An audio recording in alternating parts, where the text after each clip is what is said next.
Halo semuanya, perkenalkan nama saya Kadek Wiyana Mulyawan. Halo, dan nama saya Gema Manggala. Nah, untuk LTI Planning Outdoor yang kita lakukan, kita seperti di judul tadi, kita melakukannya di kota Surakarta. Nah, sebelumnya kota Surakarta ini sering juga disebut sebagai kota Solo, yang merupakan wilayah otonom dengan status kota di bawah Provinsi Jawa Tengah. Nah, kota Surakarta ini memiliki luas 44,4 km persegi, yang dimana kota ini bersama dengan Kabupaten Karanganyar dan Kabupaten Boyolali di sebelah utara. Dan untuk di sebelah timur dan barat itu berbatasan dengan Kabupaten Karanganyar dan Kabupaten Sukoharjo. Dan Kabupaten Sukoharjo di sebelah selatan. Kota ini juga merupakan kota terbesar ketiga di Pulau Jawa bagian selatan setelah Bandung dan Malang menurut jumlah penduduknya. Nah, sebelum melakukan planning outdoor, tahap awal yang kami lakukan itu merupakan parameter perencanaan jaringan LTI. Nah, di mana perencanaan ini kita lakukan untuk 5 jangka waktu 5 tahun ke depan, yaitu dari 2018 hingga 2023. Nah, berikut adalah data yang kami peroleh melalui DPS atau data Pusat Statistika. Nah, di mana luas wilayah dari Kota Surakarta ini itu 44,04 km persegi. Kemudian jumlah penduduk Surakarta pada tahun 2018 itu 519.587 jiwa. Kemudian usia produktif yang dimana usia ini kisaran 16 hingga 55 tahun dengan jumlahnya 322.877 jiwa. Kemudian untuk growth factor di sini Kota Surakarta memiliki 0,97%, dan kemudian di sini ada cellular penetration yang dimana kita dapatkan dari rumus yang telah tersedia, itu kami mendapatkan 62,14%. Kemudian market share Telkomsel 2018. Nah, di sini provider yang kita gunakan itu adalah Telkomsel. Jika teman-teman ingin menggunakan provider lain, boleh. Nah, untuk market share Telkomsel tahun 2018 di sini mendapatkan 59,60%, dan untuk LTE penetration-nya itu 69,90%. Nah, untuk LTE Planning Outdoor ini terbagi menjadi 2 tahapan. Yang pertama itu capacity planning, dan yang kedua itu coverage planning. Nah, untuk capacity planning ini kita mendapatkan site berdasarkan dengan jumlah penduduknya. Nah, kemudian untuk dalam forecasting number of user, di sini ada terbagi menjadi 5, yaitu future population, yang dimana ini perkiraan jumlah penduduk dalam jangka waktu 5 tahun ke depan, yaitu pada tahun 2023, dimana dengan kita mendapatkan jumlah ini sesuai dengan rumus yang sudah tertera. Nah, pada future population ini kita mendapatkan itu jumlahnya 545.280,6141 jiwa.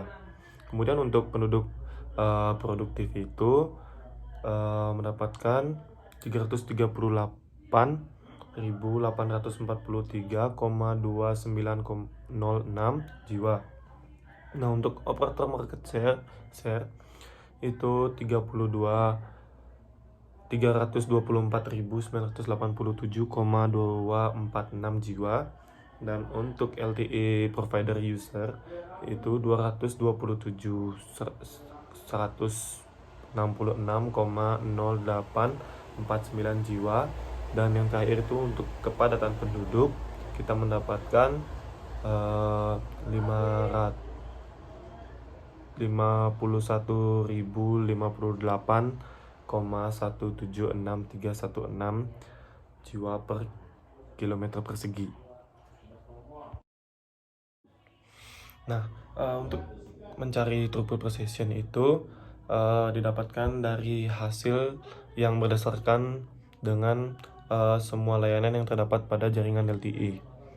Nah, adapun layanan-layanan yang terdapat pada LTE, yang pertama itu Voice over IP, video phone, video conference, real-time gaming, streaming media, EMS signaling, web browsing, file transfer, email, dan P2P file sharing. Kemudian selanjutnya kita menghitung SUT atau single user throughput, yang dimana maksud dari SUT ini adalah jumlah throughput yang didapatkan oleh satu user. Nah, untuk menghitung SUT ini kita menggunakan rumus yang sudah tertera, dimana pada SUT ini terdapat vektor traffic model parameter, yang dimana faktor traffic model parameter ini dibagi menjadi 3. Yang pertama itu traffic penetration ratio, kemudian ada BHSA, itu busy hour, kemudian yang terakhir itu ada PIR. Nah, ini dipengaruhi oleh kota yang mungkin teman-teman ingin gunakan. Nah, untuk kota Surakarta sendiri itu merupakan kota urban. Nah, dengan itu kita mendapatkan SUT yang sudah tertera, dimana SUT ini memiliki total SUT yang berbeda untuk uplink dan downlinknya.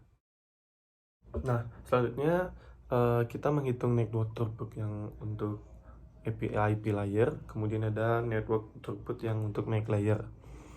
Kita menggunakan rumus yang sudah tertera pada layar, dan hasil yang kita dapatkan itu seperti berikut. Untuk network throughput IP-nya untuk arah uplink kita mendapatkan itu 2160,079. Kemudian untuk arah downlinknya itu 8263,627. Kemudian untuk network throughput yang untuk MAC layer itu 22.204,162 untuk yang tadi itu untuk arah uplink. Kemudian untuk downlinknya itu 8.432,272. Nah, selanjutnya kita menghitung cell capacity menggunakan rumus yang sudah tertera, dimana kita resource element yang kita gunakan itu 168. Kemudian untuk control channel resource elementnya itu 36. Kemudian reference signal resource element yaitu 12. Kemudian reference signal resource element dalam 1 milisecond pada uplink itu 24. Di sini juga kita menggunakan modulation efficiency. Kemudian kita menggunakan resource blocks yang digunakan itu 100. Kemudian kita menggunakan mode antena itu MIMO 2. Kemudian untuk cyclic redundancy checknya itu menggunakan 24 bits. Setelah kita mengetahui rumus yang sebelumnya, kita akan mendapatkan hasil seperti ini. Nah, sebelumnya kami itu menghitung berdasarkan modulasinya. Nah, untuk LTE sendiri itu terbagi menjadi 3 modulasi, yaitu ada QPSK, ada 16 QAM dan 64 QAM. Dan masing-masing modulasi ini memiliki kode rate yang berbeda-beda. Setelah kita mendapatkan cell capacity, kemudian kita akan mendapatkan cell average throughputnya, baik arah uplink dan downlink. Nah, untuk total cell average throughput yang di arah uplink itu 40,895, dan untuk arah downlinknya itu 34,079. Kita mendapatkan site capacity dalam satuan Mbps, yang dimana site capacity ini merupakan kapasitas maksimal yang dapat ditampung oleh site tersebut. Kemudian kita mendapatkan number of site. Number of site ini adalah jumlah site yang terdapat dalam kota yang kita gunakan, yaitu kota Surakarta. Nah, di mana number of site yang kita dapatkan itu 17,96, yang kita dapat bulatkan menjadi 18 untuk arah uplink. Kemudian untuk downlinknya itu 82,47, di mana kita dapat bulatkan menjadi 83. Nah, kemudian number of user per site. Nah, apa sih number of user per site ini? Jadi number of user per site ini merupakan jumlah user yang dapat ditampung oleh satu site.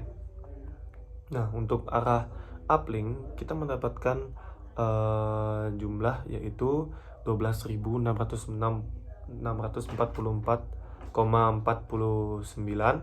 Kemudian untuk arah downlinknya itu 2754,351.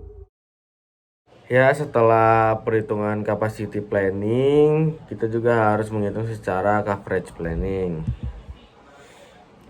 Pertama-tama kita harus menghitung MAPL secara uplink dan downlink.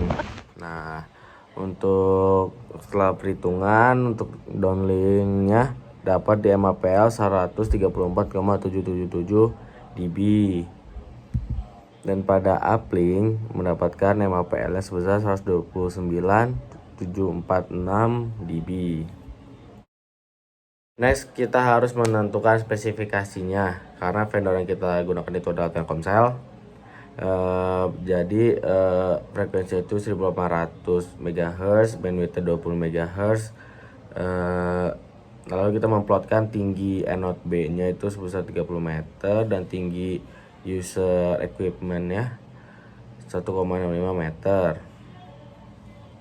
Lalu menggunakan MAPL yang paling kecil yaitu sebesar 129,746 dB ya, dengan CM 3 dB.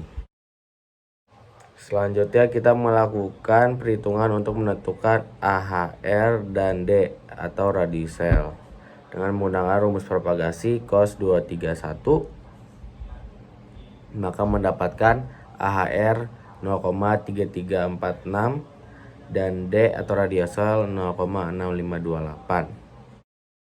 Selanjutnya kita menghitung cell coverage dan number of cell.